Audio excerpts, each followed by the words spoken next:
koutou. Tēnā wā e notahi tātou, nā rea ka mihi. So what happened was, I was walking down the road and this strange person assaulted me. Oh no, accosted me, not assaulted. And she said, you're presenting. And I'm going, what am I presenting? And she says, that thing. So here I am. That thing. So some of the words on that thing may not quite fit. However, I think, as I said earlier on, the notion of Wharerata is about us reclaiming, sustaining and consolidating our indigeneity and thinking about how that contributes to well-being. But also in terms of our leadership roles, how we gain traction to move forward. So this corridor is in that space, hopefully. It's about a movement from cultural fluency, cultural capability, but I'm going to take it down a slightly different track and look at one particular way of getting there. So let's see if this goes.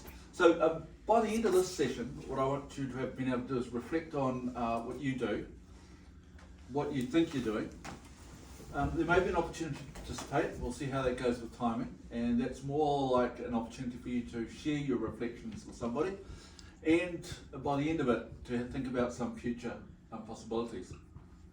I'm going to be concentrating on, if you like, Māori as my indigenous population. However, I think some of the principles that we were talking about are also equally applicable to various other ethnocultural groups. And by ethnocultural, I don't just mean racial, I also mean other groups that are important to us, for instance, youth, gender, sexual orientation. There's a whole range of different groupings we can give some thought to. If you have any questions at any time, feel free to ask Carol. What we're going to look at is some cultural fluency, and I'm going to particularly focus this out of some conversations that we're having in Arapautama. Arapautama is the name that was gifted to the Department of Corrections. Unlike other government departments, it's not a translation. I'll also start to look at, I guess, its relationship to, or what we're talking about, its relationship to Wharerata, and in particular the Declaration, and discuss, I guess, a sense of direction for cultural capability. The last thing I'm going to look at and try and bring all these things together is under the banner of Huriwai. Huriwai is both an assessment but also is an outcome measure.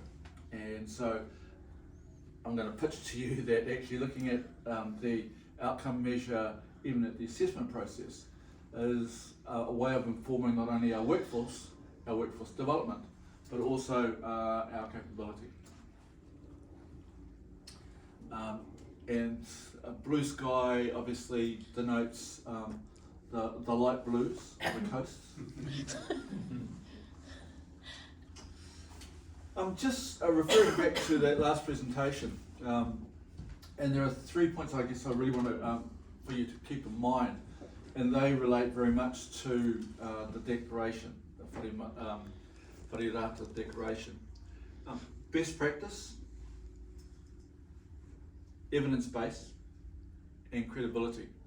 So in the Declaration there are a number of principles, but those three are the three that I really want you to hold in mind. Best practice, evidence-based, and credibility. Cultural fluency is one of those terms that for a long time there's been a whole raft of words describing the continuum, from cultural sensitivity, cultural awareness, cultural safety probably fits on there somewhere, cultural fluency, and then far in we get things like cultural competence. Cultural fluency is an idea really, I believe, is an idea that says you sit in the water, you're aware of a culture and you kind of know about it, but you don't do anything with it.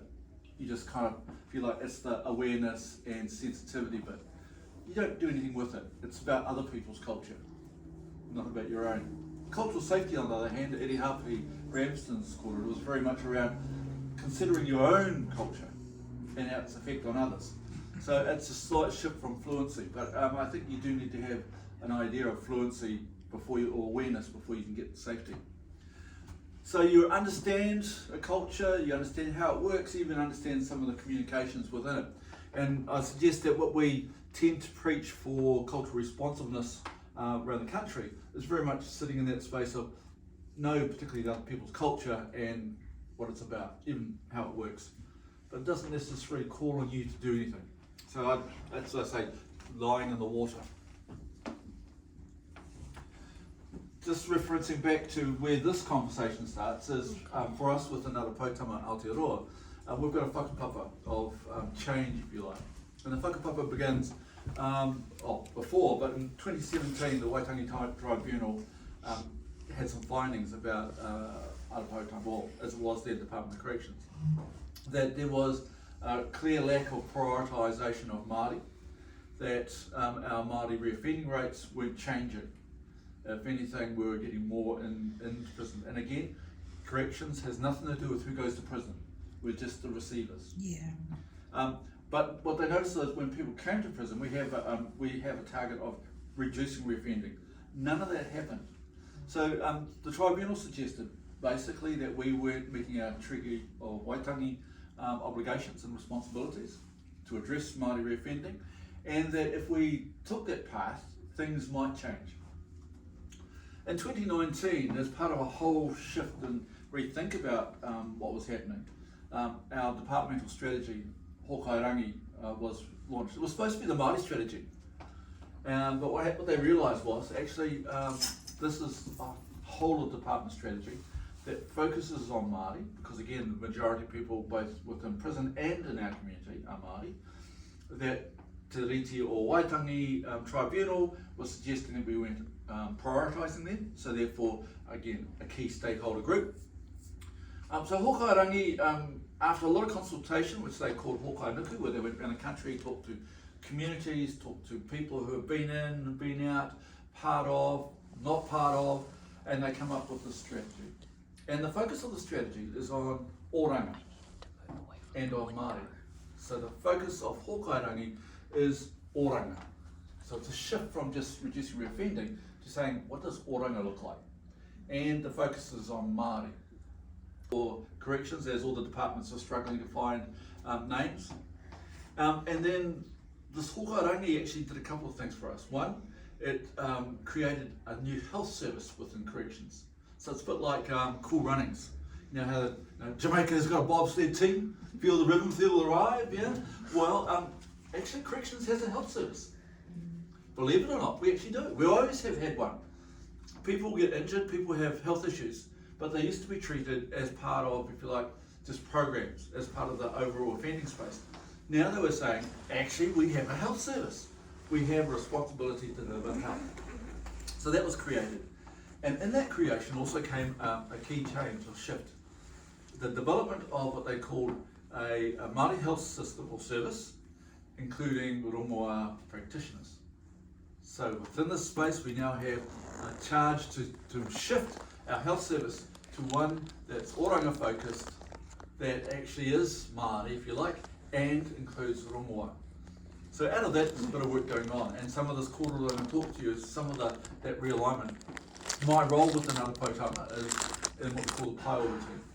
And our role is to help to realign our current health services to this new whānau dynamic, oranga focused health system that not only includes rongoa practitioners, but utilises mātauranga Māori to address equity and to enhance oranga. So key thing, shift to whānau dynamic, move away from individual.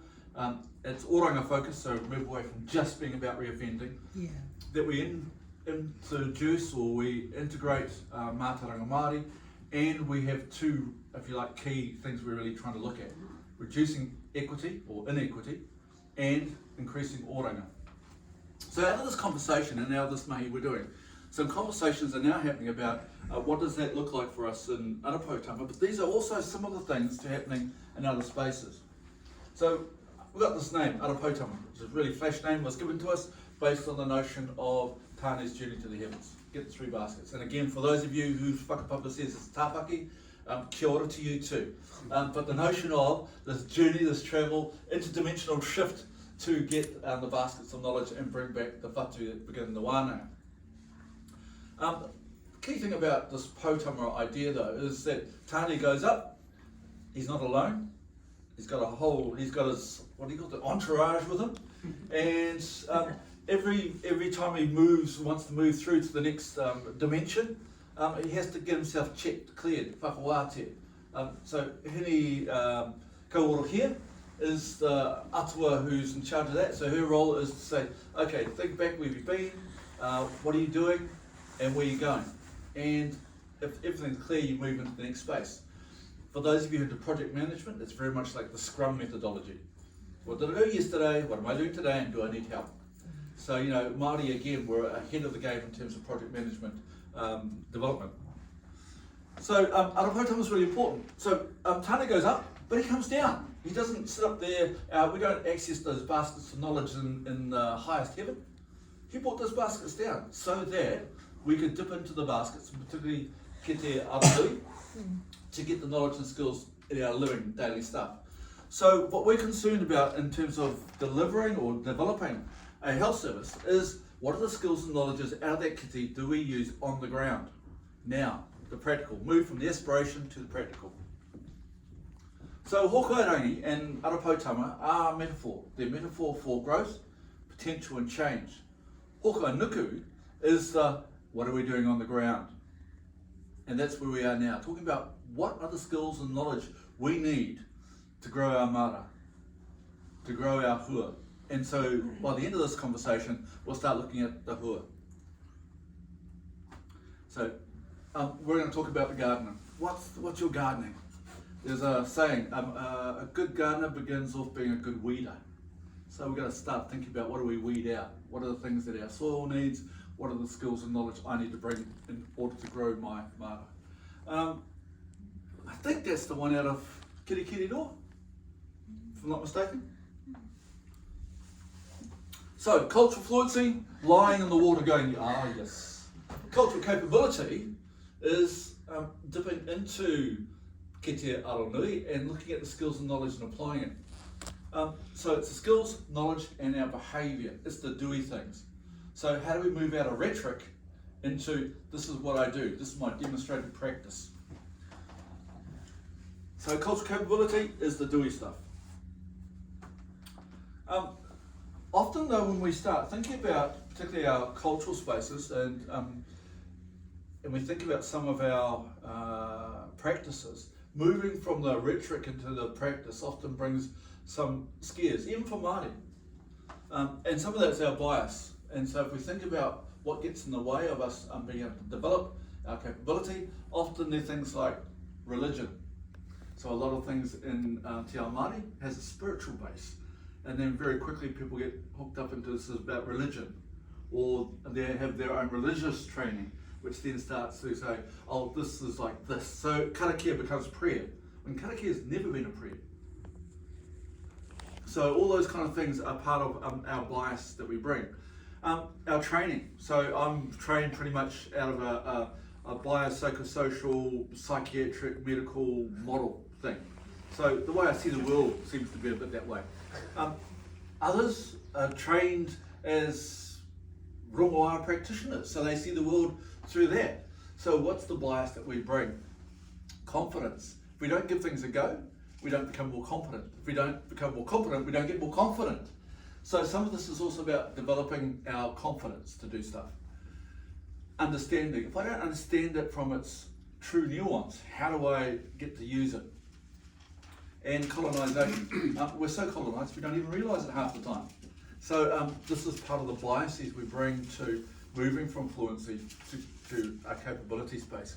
And as we start to talk about what does oranga look like, what does good look like, what we're trying to achieve, these are things that get in the way that we actually need to reflect on. As Tane was moving up through those dimensions, Hene Kauora here was part of that going, check yourself, here's the mirror, have a look.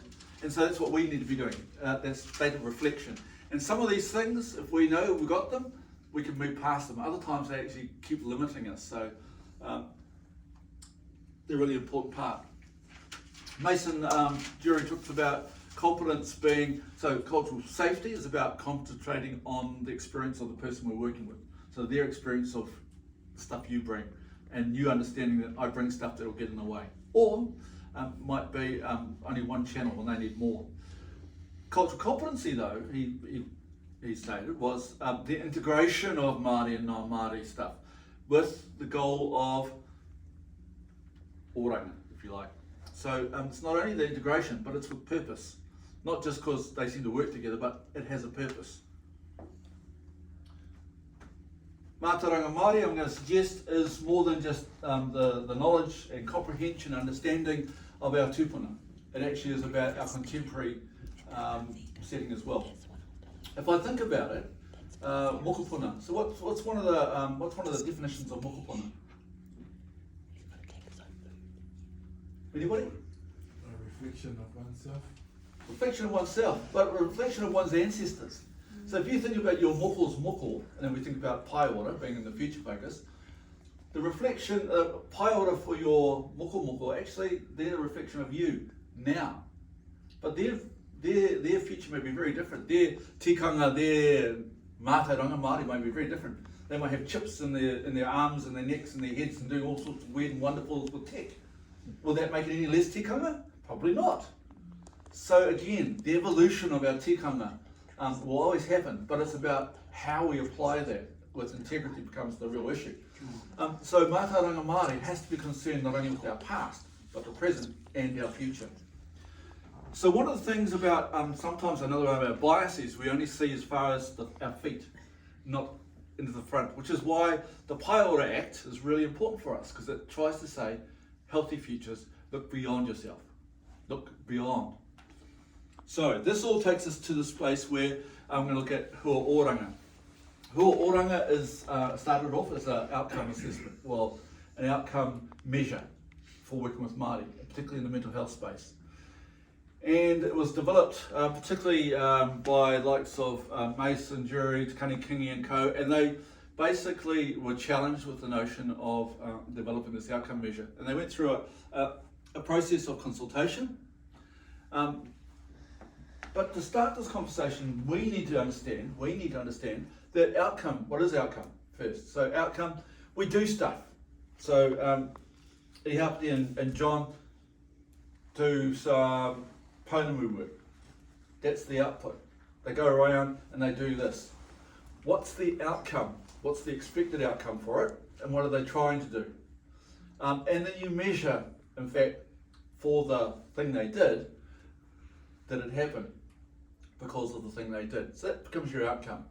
But your benefit might be further out. So, for instance, I might do a withdrawal management program, because addiction, AOD, mental, and gambling is my thing.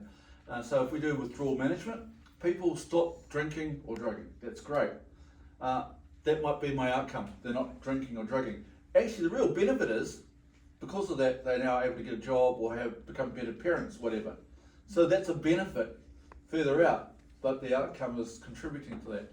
Yeah. So outputs are what you do. Outcome is, did it happen? What you expected it to happen? And then your benefit is, what does that contribute to in the wider sense?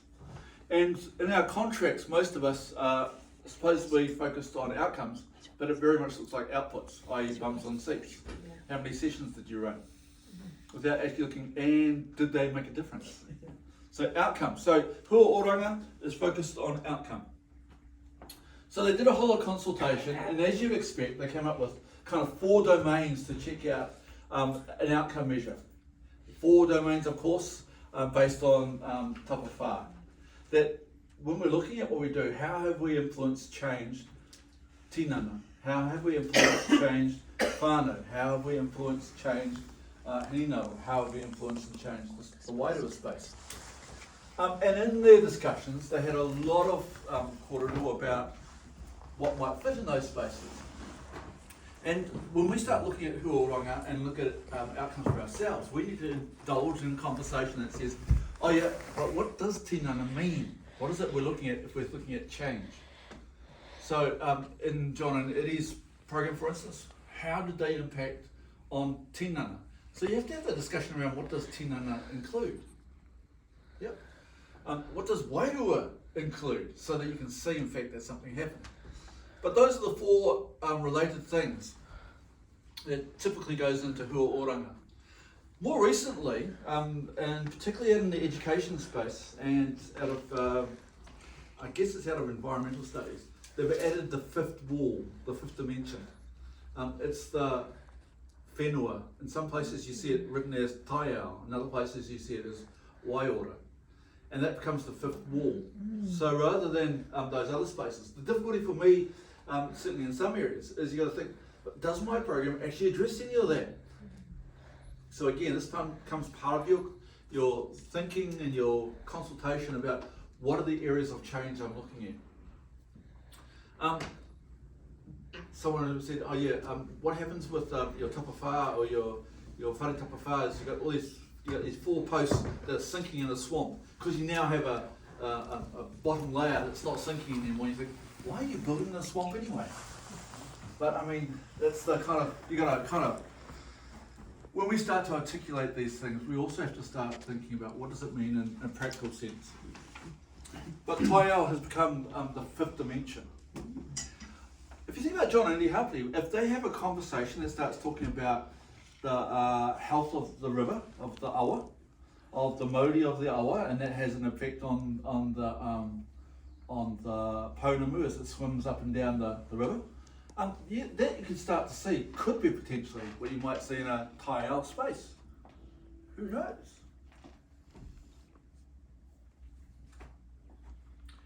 This is where we link into the declaration, the notion of best and informed practice. In the declaration, it kind of suggests really that we're looking at what's the best practice, what's considered to be, if you like, safe practice, but practice that makes a difference. And in the declaration, they talk about cultural and clinical approaches.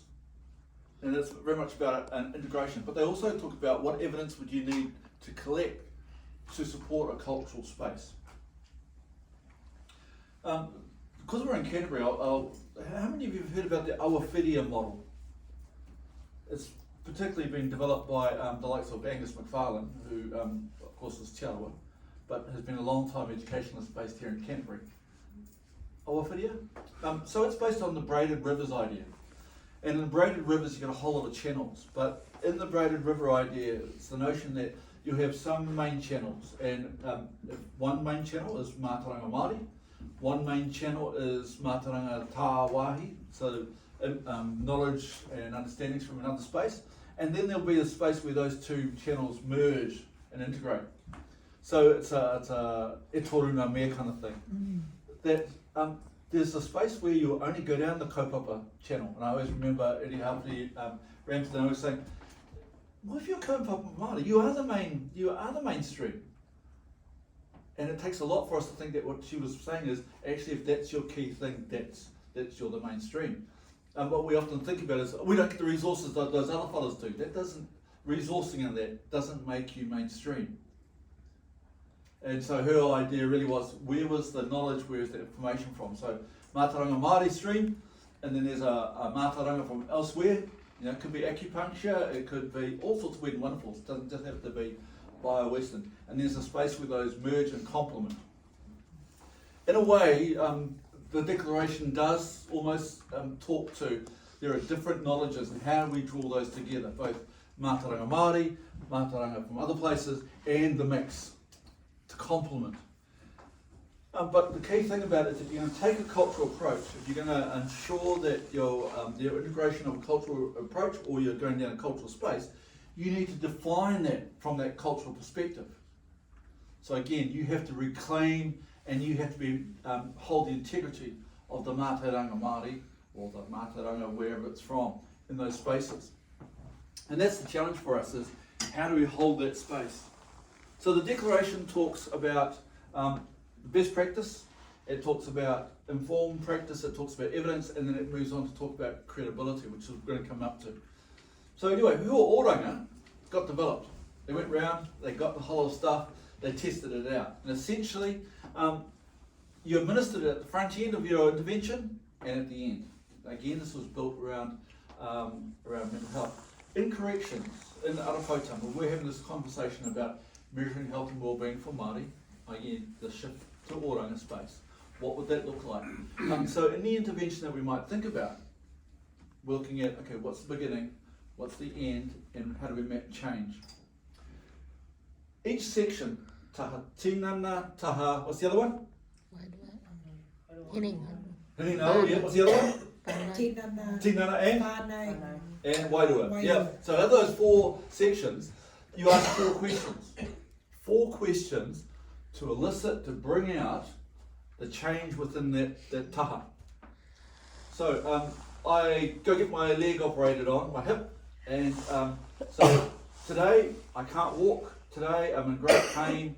Today it's got a funny colour and I can only stand up for 5 minutes. When they give my outcome measure later on, say 2 months time after my operation, I can walk, I can stand, it's brown, normal colour.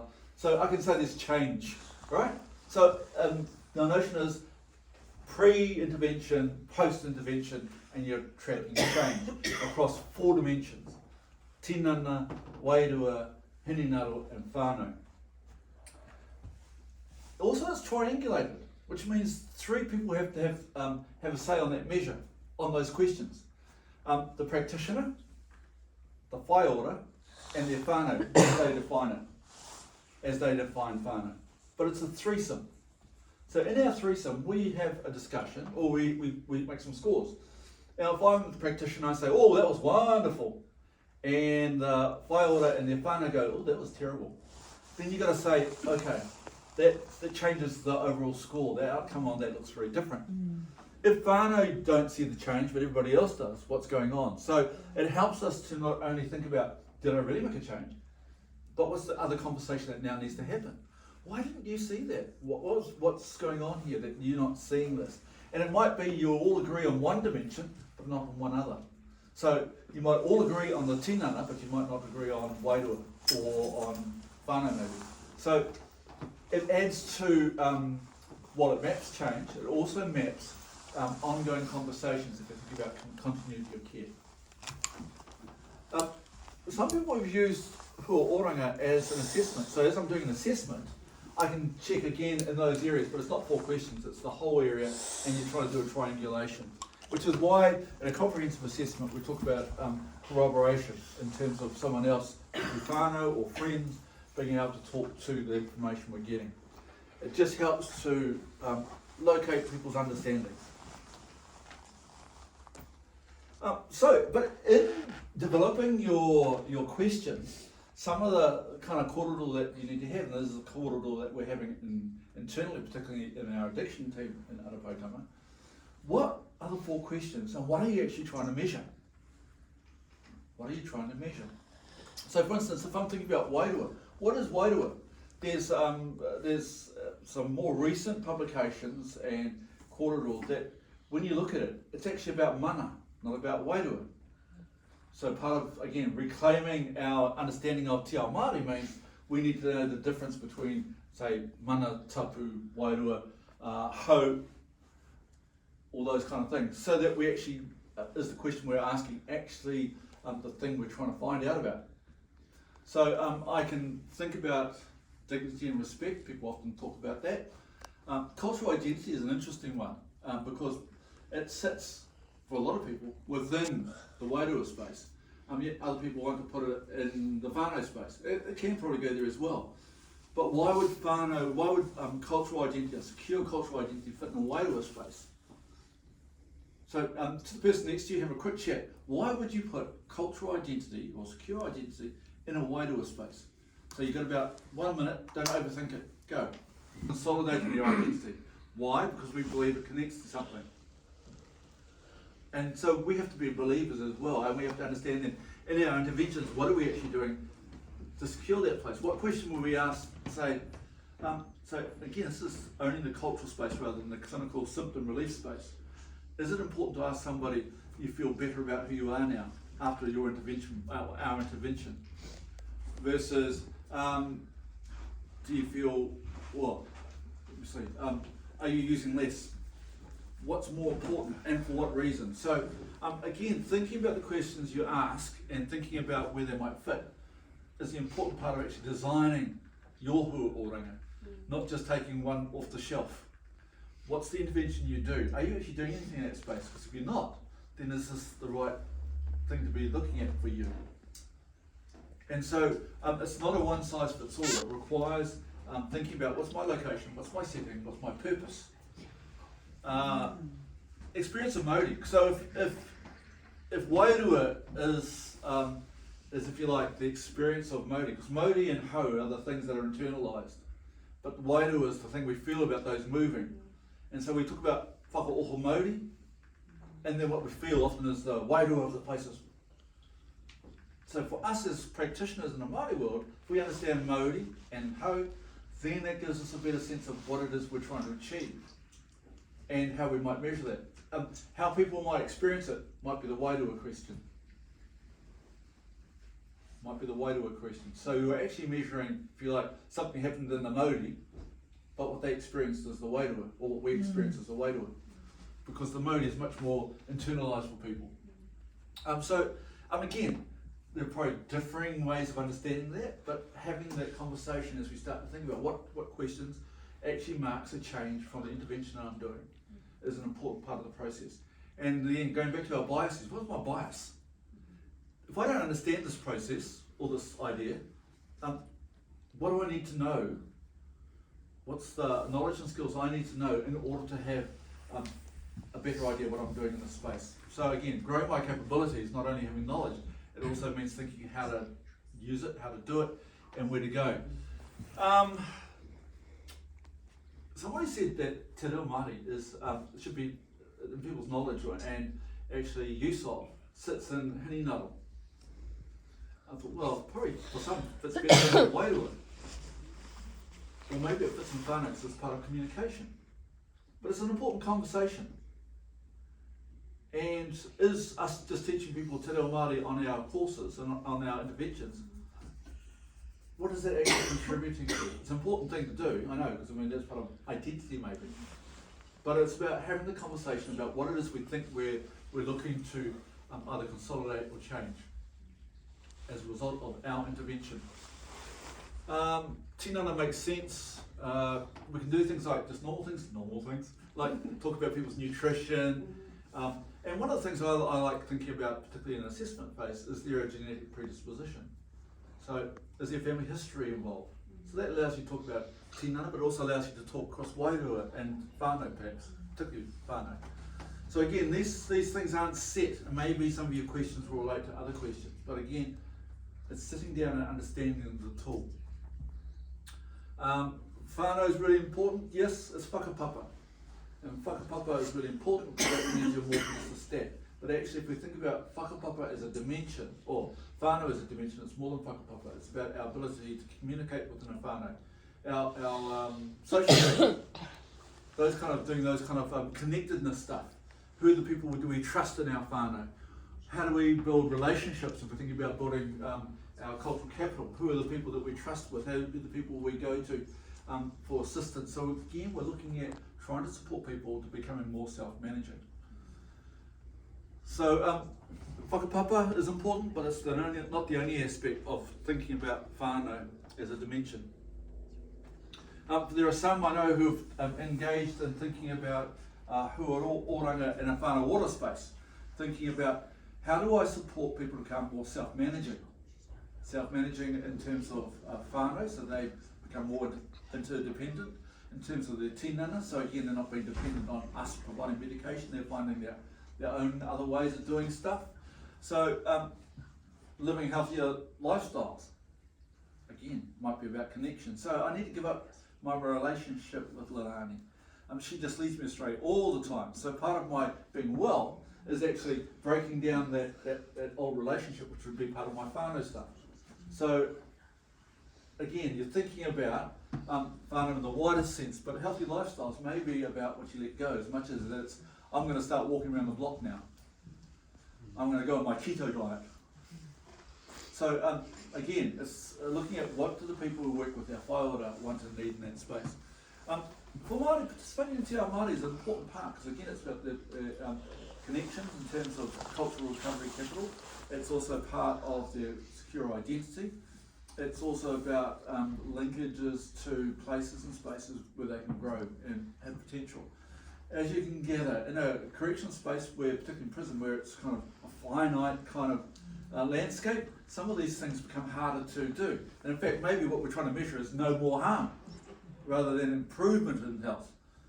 Doing no harm is what we want to measure. They don't get any worse with us. So that kind of conversation is also part of, we should always be looking at interventions going, oh, surely they didn't get any worse. Surely. But again, just saying because we're doing a mighty thing doesn't necessarily mean we're not doing harm. So some of this is about us being honest about what we're doing and why we're doing it, and how we can improve.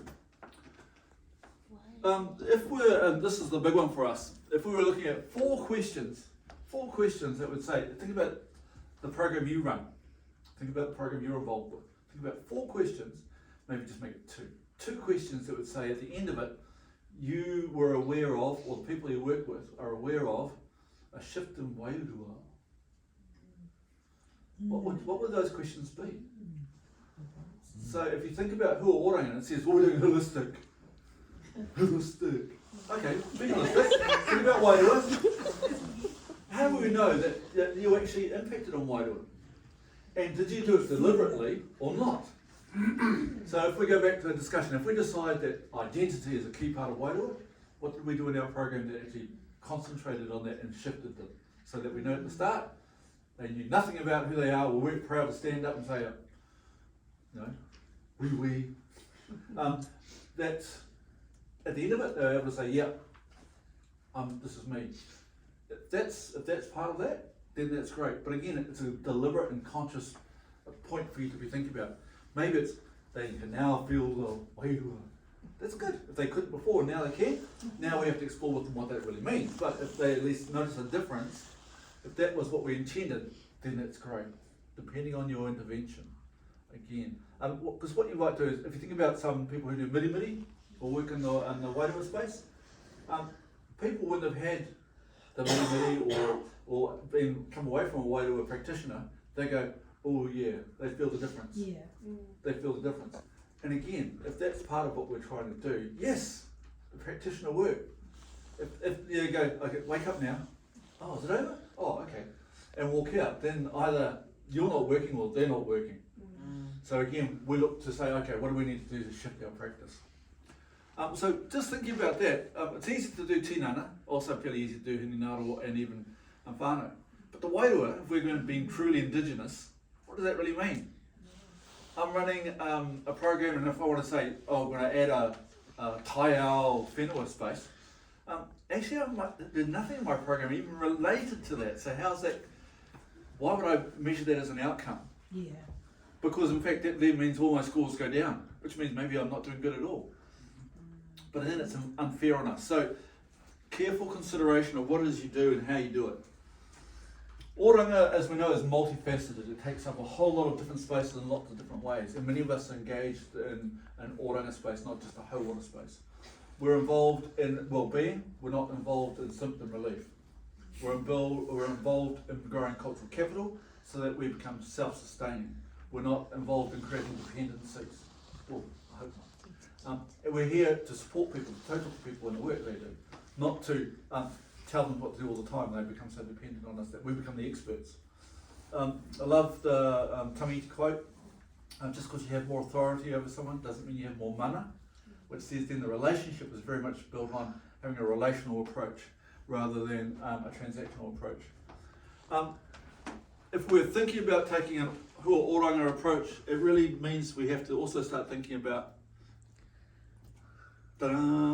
what's the workforce and skills we need? Because if we're going to be working in these areas, what skills do you need? What skills and knowledge does your service need to build up your ability to actually track these things? So just adopting a hua oranga isn't enough. It actually says we have to think about then how do we get the results, the outcomes we want, and the benefits that we envisage by looking at our skill sets. What's the workforce development training opportunities to develop that? To grow our capability, to move from just lying in the water going, it's nice here in Raro, to going, yes, I'm swimming the strait, got my fins on, do my thing. Because that's basically what we are. We're practitioners, we're part of manipulating time and space, we're part of a movement. So if we're thinking about going back to, again, hokai nuku, working in the garden, It is not just looking at the fruit, it's looking at the soil, it's looking at the growing, it's looking at next year's crops, it's thinking all the time about all the stuff that has to happen to make that fruit grow and pop out. So there's a whole range of stuff that we can and should be doing if we're thinking about the hua at the end of the day. So, cultural capability, skills, knowledge, and our practice, demonstrated practice. This means us understanding what best practice looks like, our culture, and how does that integrate to complement what we do. Some medications are really good. I wouldn't be out without some of my medication. But again, it's not the cure, it's not the healer. It only complements it. So what else is needed? That's kind of the space to be thinking about that complementariness. And then there's other parts which is purely straight down the kaupapa Māori, mātauranga Māori space. So at the end of this, because we've run out of time, hopefully you've had a quick chance to reflect on what you do and what your service does, what your program does. To think about maybe what it is that we think we're doing in terms of integrating a Te Ao Māori approach. And like us in corrections, we're having really serious conversations about whether we're the right people to be doing this and who we need to be bringing in. Because there's actually a hinaki involved in this.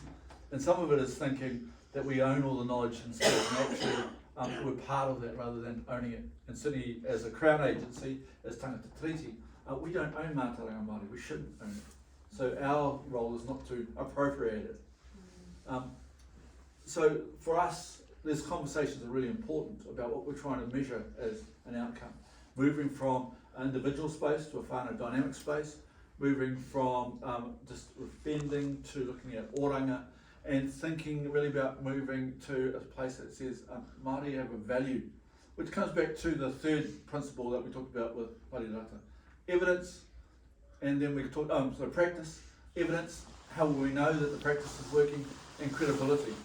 If we can grow our evidence to show that we make a difference from our point of view, from our space, rather than from somebody else's space, then we grow our credibility amongst ourselves. I often say in our competency program,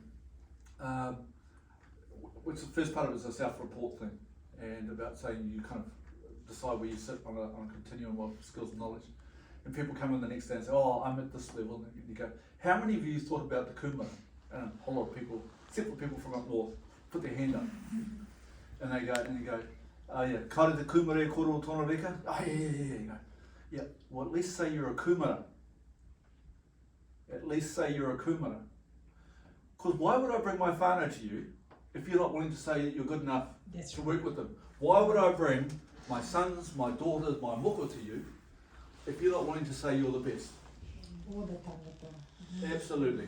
So, so the notion really is that we also have to take credit for best practice working. But part of it is us being able to demonstrate, because just being Māori isn't enough anymore. So basically, if you look to building your future capability, it is about saying, what am I going to invest in if I'm going to bring Te Ao Māori and Mātauranga Māori in, doing it to the best possible way we can. And checking that we're not just doing a browned up version, a colonised version, that we are setting our own standards of what best practice looks like, the evidence we need, and at the end of the day, the world will be a better place. Nō reira, aha koe tino iho, kāne te mihi ki o koutou, tēnā koutou, we've got one question to go. 1, 2 questions? No, we got questions. Oh.